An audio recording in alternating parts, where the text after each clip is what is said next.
Hello student, welcome back to my channel Study with Gaurav. So in this session we are going to study your chapter number 2 of physics class 10th light reflection and refraction. देखो बच्चों इस chapter में आपको ज़्यादा कुछ नहीं, इसमें आपको रिफ्लेक्शन और रिफ्रैक्शन दो मेजर पार्ट है जो इस चैप्टर में आपको कवर करने हैं। उसका लास्ट टॉपिक जो आपका रह जाता है वो पावर एंड उससे रिलेटेड जो भी चैप्टर है series combination and parallel combination of power. ठीक, so in this session we are going to discuss first the sequence of this chapter is this. So chapter name is first update, today date is 26/04/2024. Chapter name is light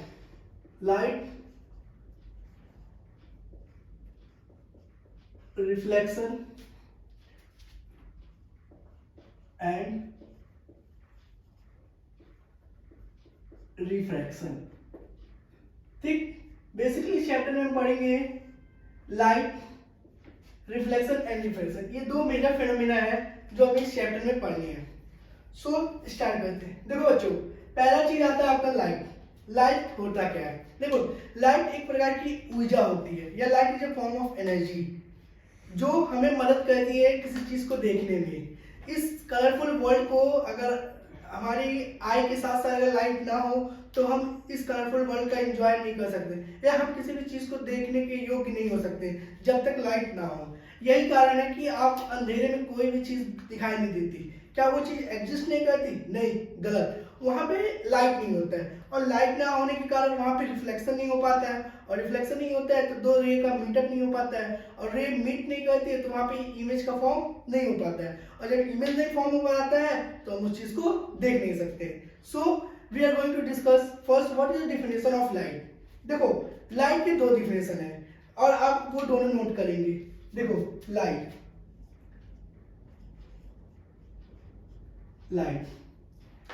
का definition. सो definition number 1 जो रहने वाला है, light is a form of energy which help us to see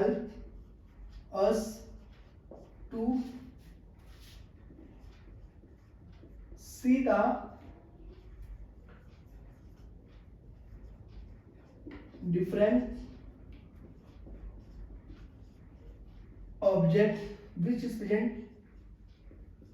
different object which is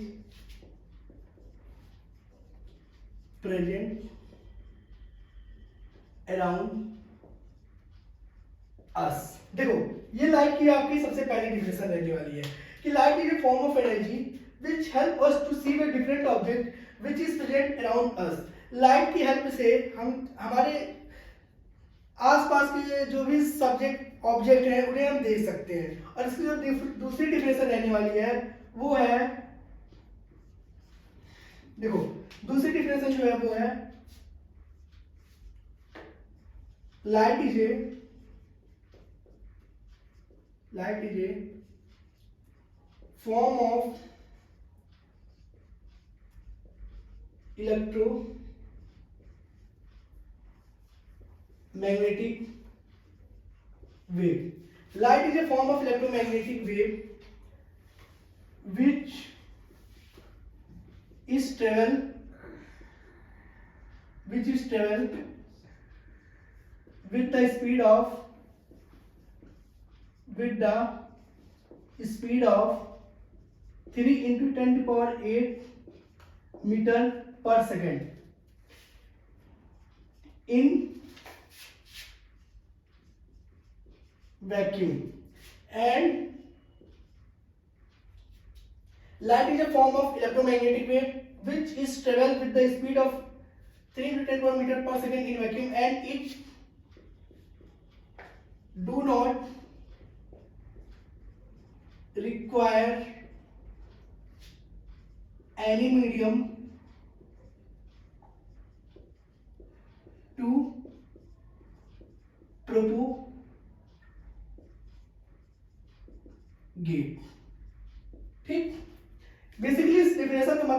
पढ़िएगा, light is a form of electromagnetic wave which is travel with the speed of 3 into 10 power 8 3 into 10 power 8 metre पर second in vacuum or air, and it do not require any medium to propagate. इस definition का मतलब क्या है?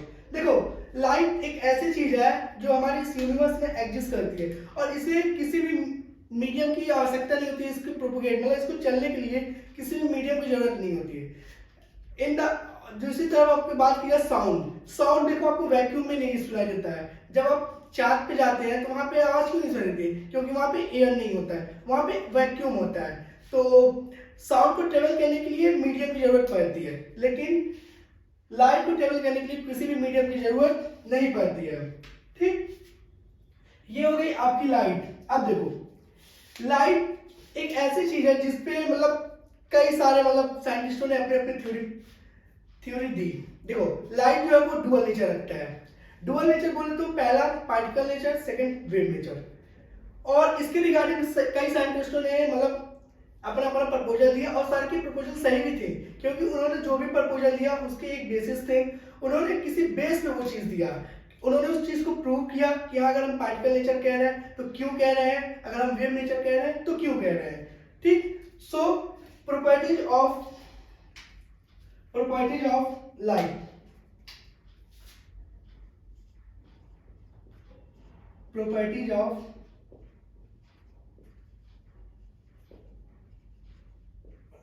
Light. ठीक, properties of light में पहला चीज है it have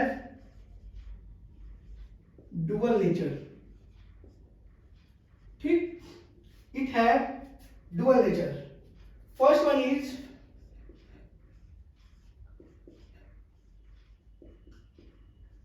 particle nature and next one is wave nature। अब देखो, यहां पे बेसिकली ये कह रहा है कि लाइट जो है वो दो नेचर रखता है। डुअल मींस दो नेचर, वो पार्टिकल के फॉर्म में भी एग्जिस्ट करता है एंड वेव के फॉर्म में भी एग्जिस्ट करता है। अब देखो, पार्टिकल के फॉर्म में एग्जिस्ट करता है, ये किसने बताया? देखो, पार्टिकल के फॉर्म में एग्जिस्ट करने के लिए लाइट को सबसे पहले फिनोमेना जो थी सर उन्होंने जो बताया था उनका नाम था सर अल्बर्ट आइंस्टीन। ये दिया था सर अल्बर्ट आइंस्टीन। ठीक, और वेव नेचर के बारे में बताया था सर क्रिस्टोफर हाइजेन ने, सर क्रिस्टोफर हाइजेन। ठीक, ये दो साइंटिस्ट ऐसे थे कि जिन्होंने अपने अपने एक्सपेरिमेंट के हिसाब से, ऑब्जर्वेशन के हिसाब से लाइट के अलग अलग नेचर को शो किया। ठीक, इस चैप्टर में बेसिकली हम पढ़ेंगे पार्टिकल नेचर को। वेव नेचर ऑफ लाइट का पढ़ेंगे क्लास 12 में। क्लास 12 में आपको जो भी टीचर पढ़ाएंगे वहां पे वो वेव नेचर पढ़ाएंगे। वहां पे एक चैप्टर आता है आपका वेव ऑप्टिक्स, वो आपका कंप्लीटली वेव नेचर पे ही बेस है। ठीक, तो आप इस पे नाउ लेने की वजह आप पार्टिकल नेचर को ध्यान देंगे। अब देखो, पार्टिकल नेचर में आपको कौन कौन से फिनोमेना मेजरली पढ़ने हैं, वो है देखो, पार्टिकल नेचर में आपके मोस्टली 3 फिनोमेना ऑक्योर होते हैं। पहला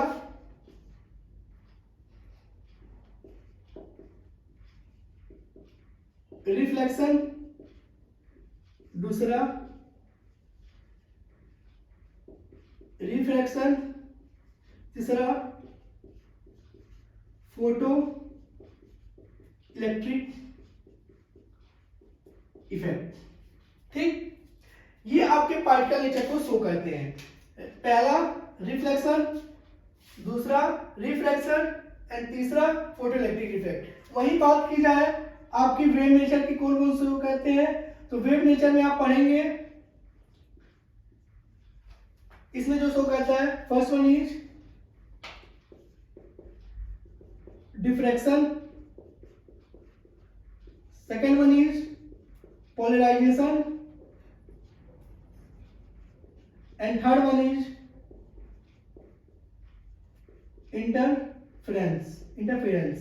ठीक, ये ऐसे तीन फिनोमेना है जो लाइट के वेव नेचर को प्रूव करते हैं, और ये तीन ऐसे फिनोमेना है जो लाइट के पार्टिकल नेचर को प्रूव करते हैं। सो इस चैप्टर में हमें बेसिकली रिफ्लेक्शन पढ़ना है और रिफ्रैक्शन पढ़ना है। फोटोइलेक्ट्रिक इफेक्ट आपका क्लास 12 का पार्ट है। जब आप मॉडर्न फिजिक्स पढ़ेंगे तो आपको वहां टीचर ये पढ़ाएंगे। आप इस चीज को क्लास 11th में भी पढ़ेंगे। कहाँ पढ़ेंगे?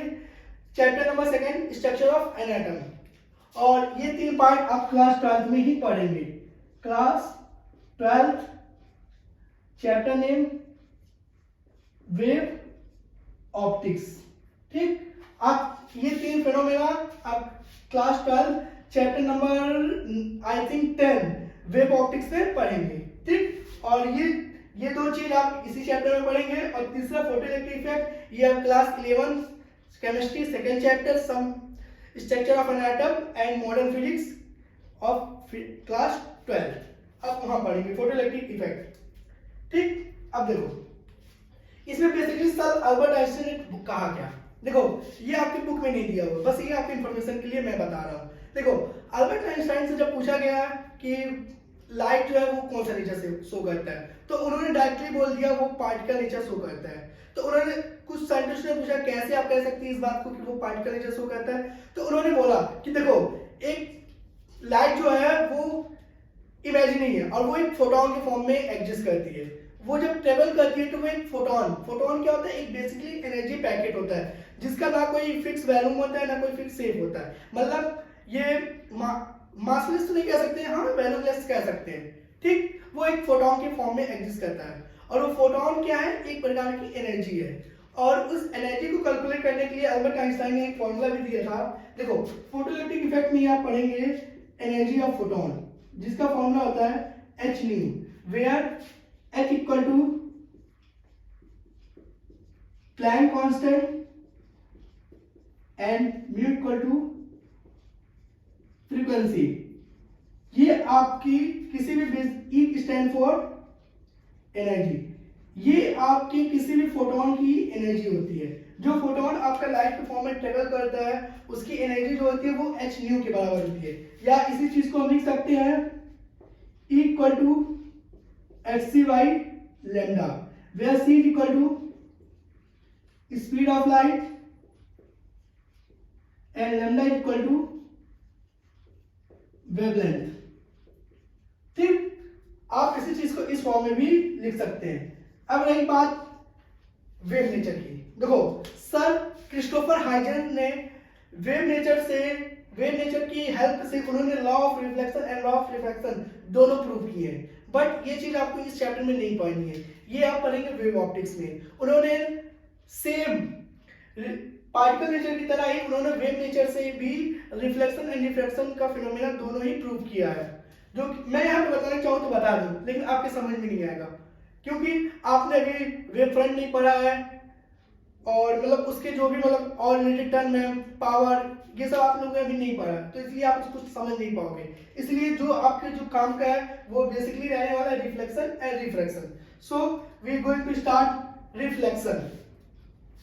नोट कर लो।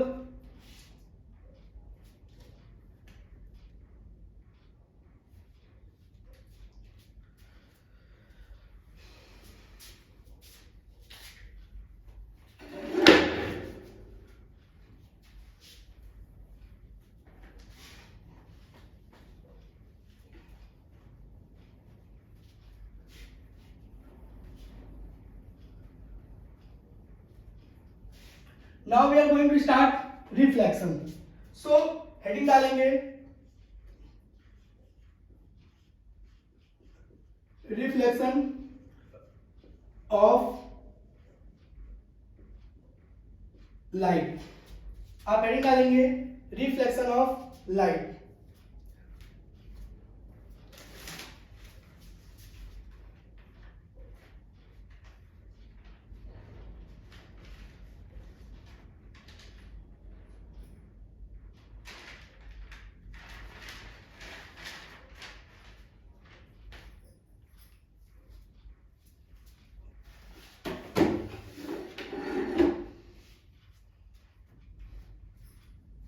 Reflection of light. देखो डिफिनेशन देखो पहले इसका, when A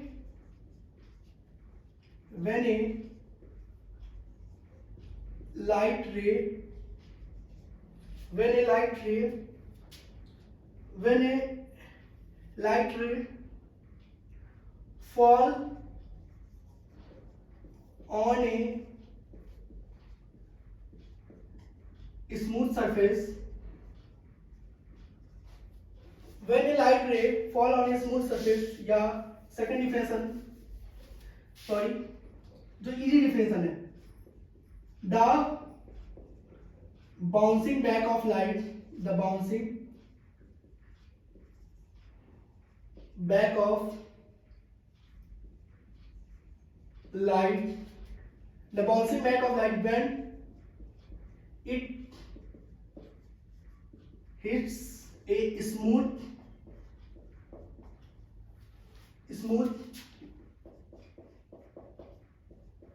polished surface, when the bouncing back of light when it hits a smooth polished surface, this phenomena is known as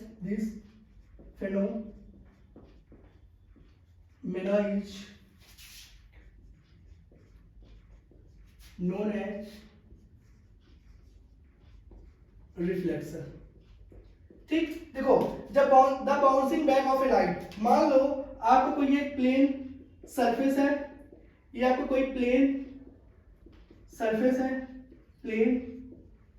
surface है, इस पे लाइट जो है वो आपकी, ये देखो यहाँ पे लाइट पड़ी, ठीक, और यहां से ये बाउंस बैक हो गई, इसी को हम कहते हैं रिफ्लेक्शन। ये लाइट रे है, LR मींस लाइट रे, ठीक, इसी को हम क्या कहते हैं, रिफ्लेक्शन ऑफ लाइट कहते हैं। ठीक, अब देखो रिफ्लेक्शन ऑफ लाइट, रिफ्लेक्शन किस चीजों से हो सकता है। ठीक, रिफ्लेक्शन करने के लिए क्या क्या चीज नेसेसरी होती है, तो इसको हम नोट करें। तो रिफ्लेक्शन, नाउ रिफ्लेक्शन, देखो फिर आता है आपका कुछ लॉ है, कुछ टाइप है, कुछ लॉ है, कई चीजें मतलब इससे जुड़ी हुई है। तो पहले हम देख लेते हैं रिफ्लेक्शन के टाइप क्या होते हैं। टाइप ऑफ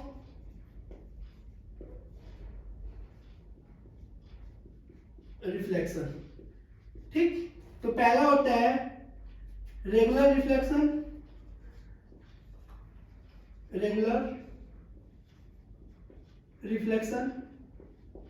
एंड नेक्स्ट होता है डिफ्यूज या इरेगुलर रिफ्लेक्शन। अब देखो रेगुलर रिफ्लेक्शन क्या होता है, when A parallel ray of light, when a parallel rays of light fall on a smooth surface,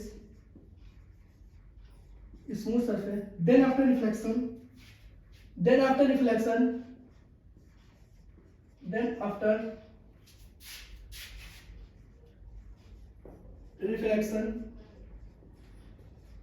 become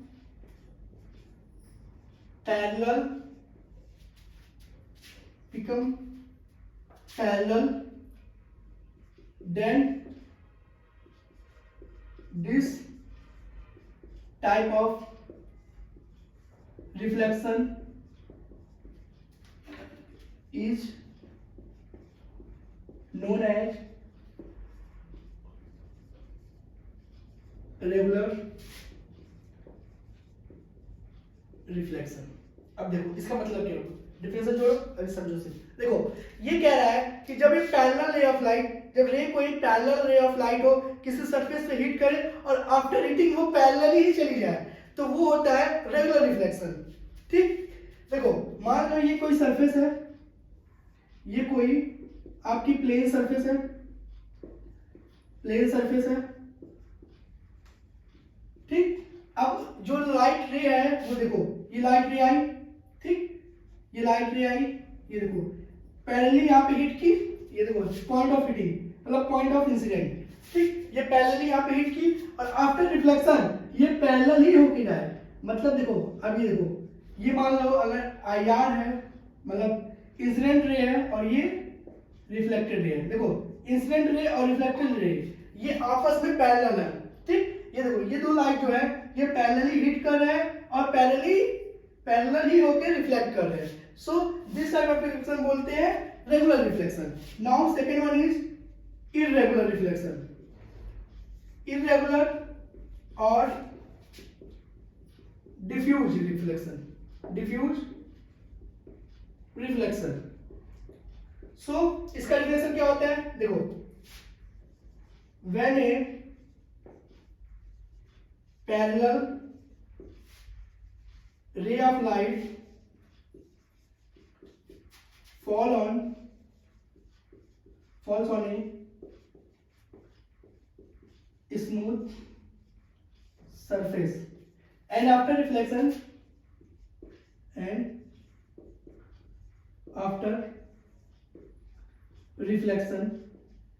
it not be parallel, it not be become parallel, then this type of phenomena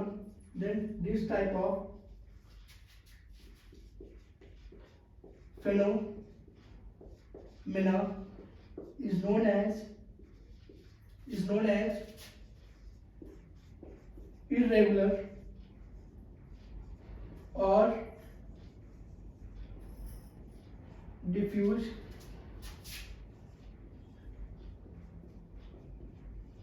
reflection, ठीक, देखो जब parallel ray of light किसी surface को hit करे और after hitting वो एक दूसरे से बिखर जाए, वो पैरेलल ना रहे, तो उसे क्या कहते हैं, इररेगुलर रिफ्लेक्शन और डिफ्यूज रिफ्लेक्शन। देखो वो उसकी डायग्राम देखो, ये मान लो आपका प्लेन सरफेस है, प्लेन सरफेस, ठीक, अब देखो यहाँ पे पैरेलली दो लाइट एक दूसरे को हिट की, ठीक, दो लाइट पैरेलल हिट की और आफ्टर रिफ्लेक्शन देखो एक ऐसे चली गए और एक ऐसे चली गई। अब देखो ये दो रिफ्लेक्शन वाली जो पार्ट है, जो रिफ्लेक्टिंग रे है आर आर, ये देखो अब ये दूसरे से पैरेलल नहीं है, मतलब incident ray is not parallel to reflecting ray, ठीक, तो उसी प्रकार को हम क्या बोलते हैं, इस प्रकार के रिफ्लेक्शन को हम बोलते हैं इररेगुलर और डिफ्यूज रिफ्लेक्शन, ठीक, इसको नोट कर लो।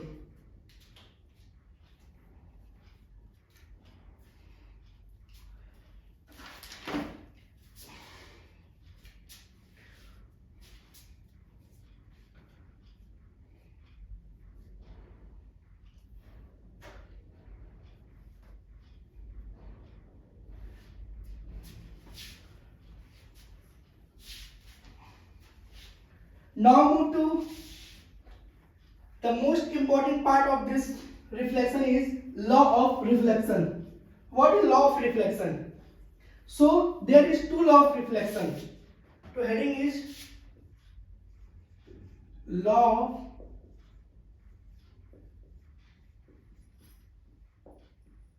of reflection. So there is two laws.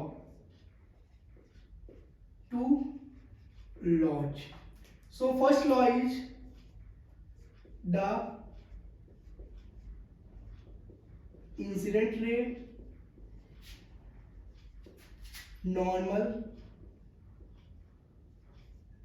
and the reflected ray. The incident ray normal and the reflected ray are all lie in same plane, ठीक, अगर आप इसका मतलब नहीं समझे कोई बात नहीं, मैं भी समझा दूंगा, लिख दो, आप लोग लिख लो। The incident ray normal and the reflected ray are all lie in same plane. And next one is angle of incidence, angle of incidence is always equal to always equal to angle of reflection. ठीक, ये दो law है basically. अब देखो पहला law क्या कहते हैं, मान लो एक प्लेन सरफेस है, ठीक, ये आपका कोई प्लेन सरफेस है, चाहे ये मिरर हो सकता है या आपका प्लेन मिरर हो सकता है, स्पेरिकल मिरर हो सकता है, दोनों के लिए लॉ ऑफ रिफ्लेक्शन वैलिड है। ठीक, तो देखो मान लो ये आपका इंसिडेंट रे है, ये कौन है, इंसिडेंट रे है। ठीक, देखो ये पॉइंट ऑफ इंसिडेंस है, ठीक, और ये आपका मान लो नॉर्मल है, ये कौन सा है, नॉर्मल है, और ये आपका रिफ्लेक्टेड रे है। ठीक, ये नॉर्मल कोई रे नहीं है, ये आपकी इमेजिनरी लाइन है जो कि परपेंडिकुलर है इस प्लेन, इस मिरर के, ये नॉर्मल लाइन जो है कि इस मिरर के परपेंडिकुलर है।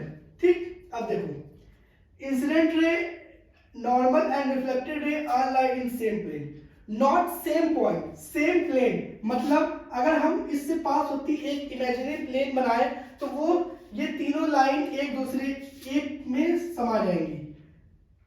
समझे, मतलब समझे नहीं, देखो इसका कहने का मतलब है सेम प्लेन, ये है same plane. Same plane means अगर इससे पास होती है, हम प्लेन खींचे, देखो एक हम प्लेन इमेजिनरी प्लेन खींचे तो ये तीनों लाइन उसी प्लेन में आ जाएंगी। ये ना कि कुछ बच्चे इसे मिसकंसेप्ट कर लेते कि ये एक सेम पॉइंट, नहीं, ये सेम पॉइंट नहीं, सेम प्लेन की बात कर रहे हैं वहां पे। मतलब एक इमेजिनरी प्लेन अगर उस तीनों लाइन से मिलते हुए हम पास करें तो वो तीनों लाइन एक प्लेन में ही आ जाएंगे। ठीक, और नेक्स्ट वन होता है angle of incidence is always equal to angle of reflection.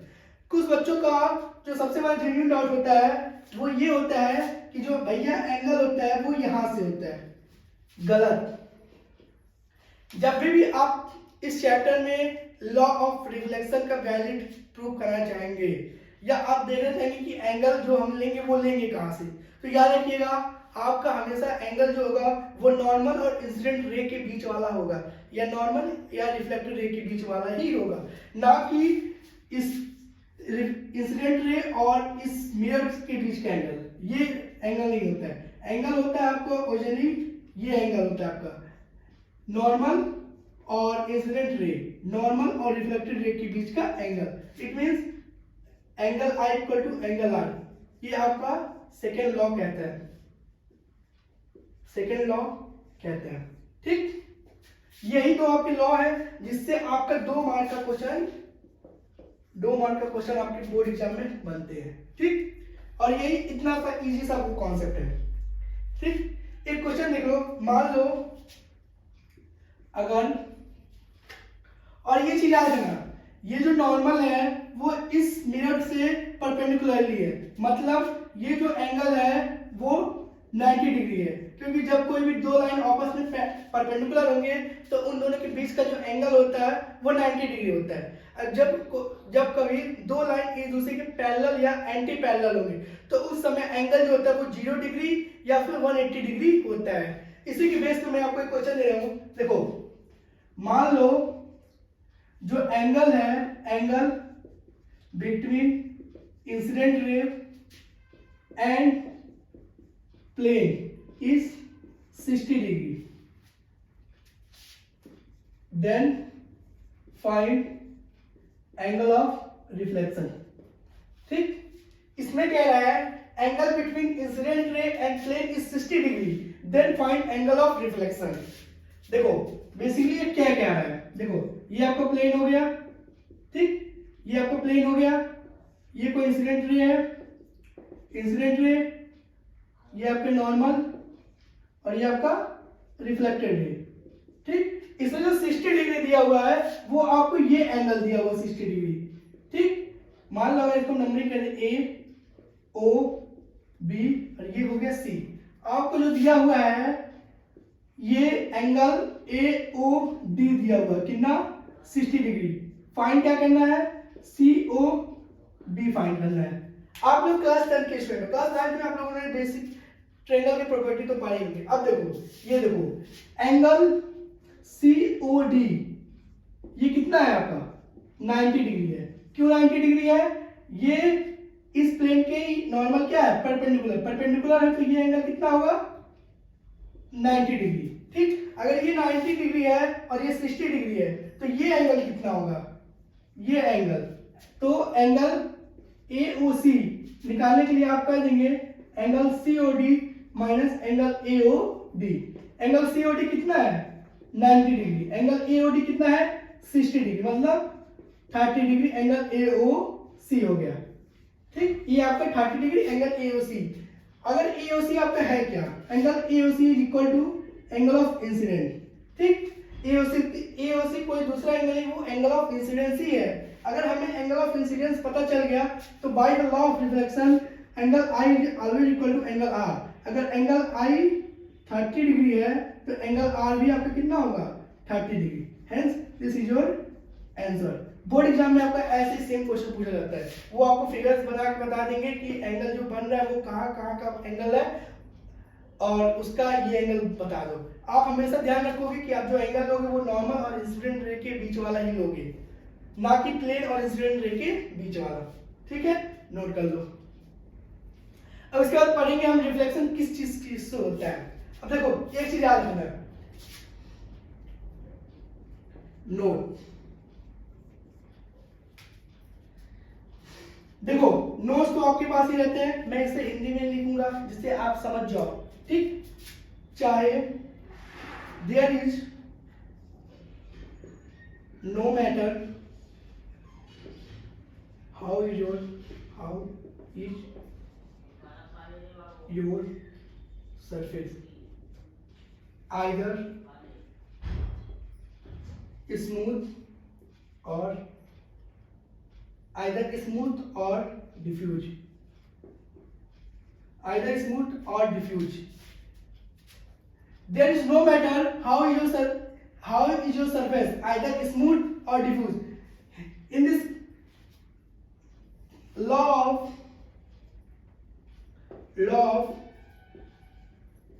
reflection is always valid. देखो मेरी इंग्लिश उतनी सही नहीं है पर मैं इसको आपको हिंदी में एक्सप्लेन कर देता हूँ। देखो आप कभी भी अगर टीचर आपको कंफ्यूज करने के लिए एक चीज बोल सकते हैं। ठीक, मान लो एक प्लेन सरफेस है, उस पे लॉ ऑफ रिफ्लेक्शन वैलिड कर रहा है, तो क्या उस प्लेन को अगर हम खुरदुरा सरफेस कर दें या रफ सरफेस कर दें तो क्या वहां पे लॉ ऑफ रिफ्लेक्शन वैलिड रहेगा? तो आपका जवाब होगा yes, law of reflection always valid है, चाहे सरफेस रफ हो या फिर स्मूथ हो, law of reflection always valid है। हाँ, रेगुलर रिफ्लेक्शन और डिफ्यूज रिफ्लेक्शन के बीच में angle of incidence angle of reflection बराबर नहीं होंगे। ठीक, लेकिन ये लॉ हमेशा वैलिड है, angle of incidence angle of reflection के बराबर हमेशा ही होगा। ये नहीं मैटर करता है कि सरफेस स्मूथ है या सरफेस रफ है। सो इसको आप लिख लेंगे, law of reflection is always valid no matter surface is smooth और रफ।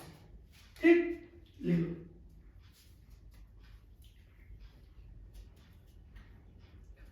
अब देखो रिफ्लेक्शन किन किन चीजों से हो सकता है। तो रिफ्लेक्शन सबसे पहले आपका प्लेन मिरर और दूसरा स्फेरिकल मिरर, यही दो से हमें पढ़ना है। प्लेन मिरर कम पूछा जाता है, सबसे ज्यादा पूछा जाता है स्फेरिकल मिरर। ठीक, देखो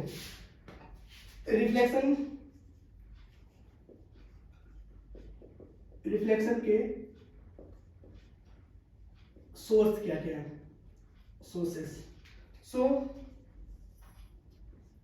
पहला है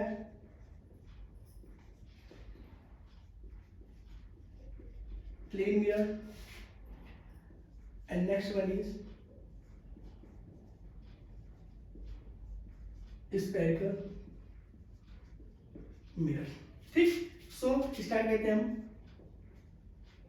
प्लेन मिरर से। देखो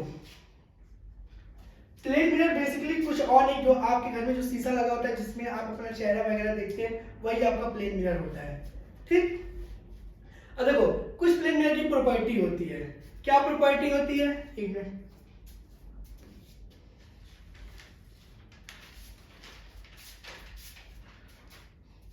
देखो प्लेन मिरर होता क्या है, प्लेन मिरर बेसिकली ये होता है, it is a smooth, it is a smooth surface and one of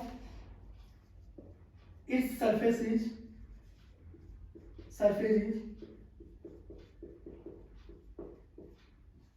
polish. ठीक, प्लेन मिरर जो होता है वो बेसिकली एक स्मूथ सरफेस होता है, उसका एक सरफेस जो होता है वो पॉलिश होता है। ये क्या होता है, पॉलिश। ये तो या तो ये सिल्वर से और एल्यूमिनियम से, ये दो में से किसी एक चीज से पॉलिश होता है। ये है क्या बेसिकली, प्लेन मिरर। ठीक, ये बेसिकली प्लेन मिरर। अब देखो प्लेन मिरर की प्रॉपर्टी क्या होती है, ये आपकी बहुत इंपॉर्टेंट है। ये जो मैं प्रॉपर्टी लिखवा रहा हूं, प्रॉपर्टीज ऑफ प्लेन मिरर, ये कुछ 6 प्रॉपर्टी लगभग है। ठीक, इसको आप एकदम रट लोगे। रट क्या लोगे, मतलब इसको आपको हमेशा ध्यान रखना ही है, क्योंकि सवाल ऐसे बनते जरूर है। ठीक, पहली इसकी प्रॉपर्टी जो है वो है इट ऑलवेज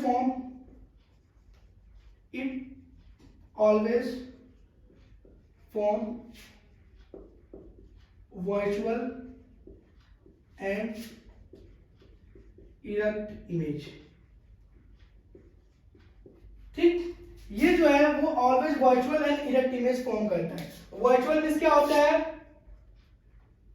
वर्चुअल मींस वो चीज होता है, मतलब जैसे हम मेरी जो बॉडी है वो रियल बॉडी है, अगर आप इस चीज को शीशे में देखेंगे तो वहां पे जो आपकी बॉडी दिखेगी वो वर्चुअली दिखेगी, जिससे आप टच नहीं कर सकते, सिर्फ आप देख सकते हैं। इरेक्ट का मतलब होता है सीधा। जब भी आप अपने आप को शीशे में देखते होंगे तो आप अपने आप को सीधा ही पाते होंगे, इसलिए उसको कहते हैं इरेक्ट। देखो आपका इमेज रियल भी हो सकता है, वर्चुअल भी हो सकता है, इन्वर्टेड भी हो सकता है, इरेक्ट भी हो सकता है।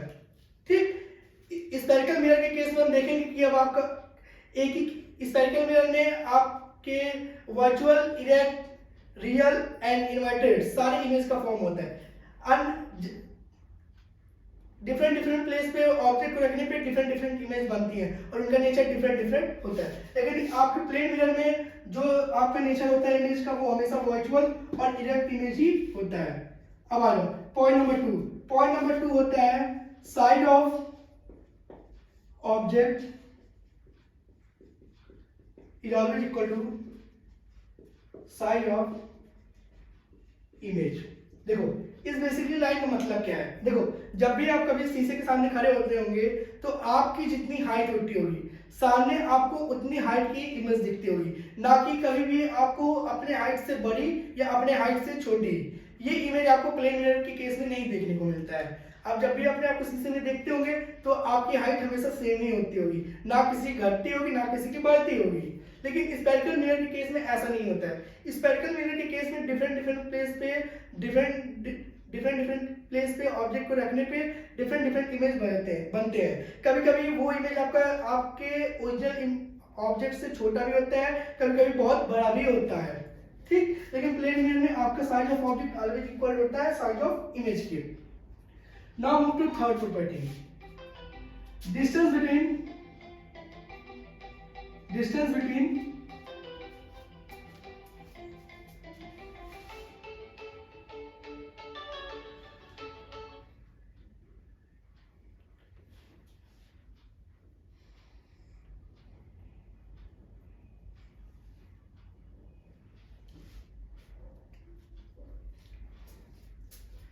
between different object, distance of object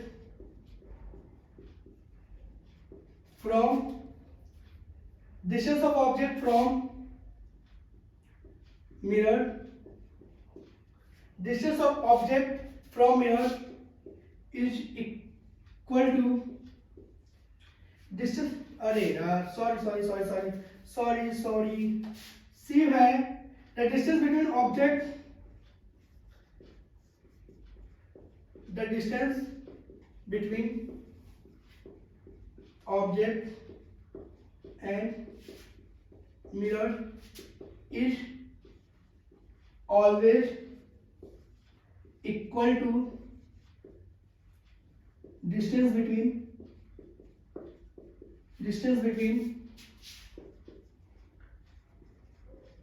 its image and mirror. इस लाइन का मतलब क्या हुआ, जैसे मान लो ये आपका कोई प्लेन मिरर है, अगर आपका ऑब्जेक्ट यहाँ पे है, इसकी दूरी मान लो 10 सेंटीमीटर है मिरर से, तो इसकी जो इमेज होगी वो भी 10 सेंटीमीटर पे ही बनेगी, ना कि 12 सेंटीमीटर, ना कि 8 सेंटीमीटर। अगर आप शीशे के सामने 10 सेंटीमीटर पे खड़े हैं तो आपकी इमेज 10 सेंटीमीटर पे ही बनेगी, बस बिहाइंड द मिरर बनेगी। ठीक, तो डी पार्ट है इसका, plane mirror always form image behind the mirror। ठीक, देखो plane mirror always form image behind the mirror if object is kept in the front of mirror,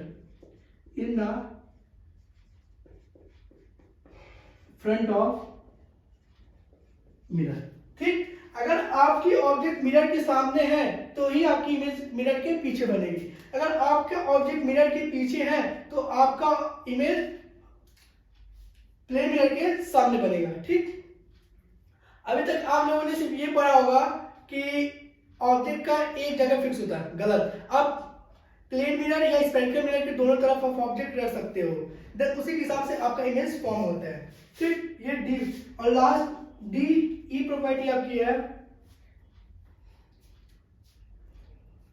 the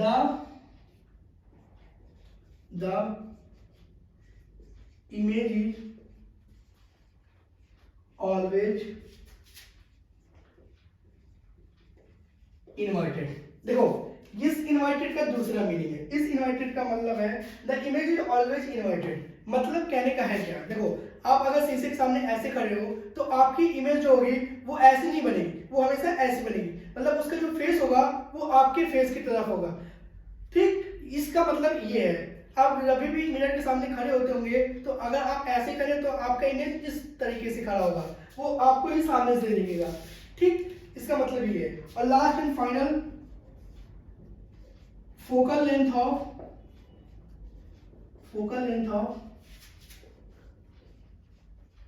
plane mirror is infinity. ठीक, अब देखो focal length होता क्या है, देखो focal length basically focus और पोल के बीच का डिस्टेंस जो होता है वही फोकल लेंथ होता है। ये मैं आपको स्फेरिकल मिरर में पढ़ाऊंगा, लेकिन आप सिर्फ इतना जान लो कि प्लेन मिरर का जो फोकल लेंथ होता है वो इंफिनिटी होता है। ठीक, उसका कोई निश्चित फोकल लेंथ नहीं होता है। ठीक, इसकी फोकल लेंथ होती है वो इंफिनिटी होती है। ये रही आपकी प्लेन मिरर के। सो आई होप आप लोग को समझ में आया होगा। अगर आपको नहीं समझ में आएगा तो आप वीडियो पे कमेंट करना, जो पार्ट नहीं समझ में आएगा मैं आपको समझाऊंगा। नेक्स्ट पार्ट में हम स्फेरिकल मिरर से स्टार्ट करेंगे। So till then tata, bye bye, good bye बच्चों।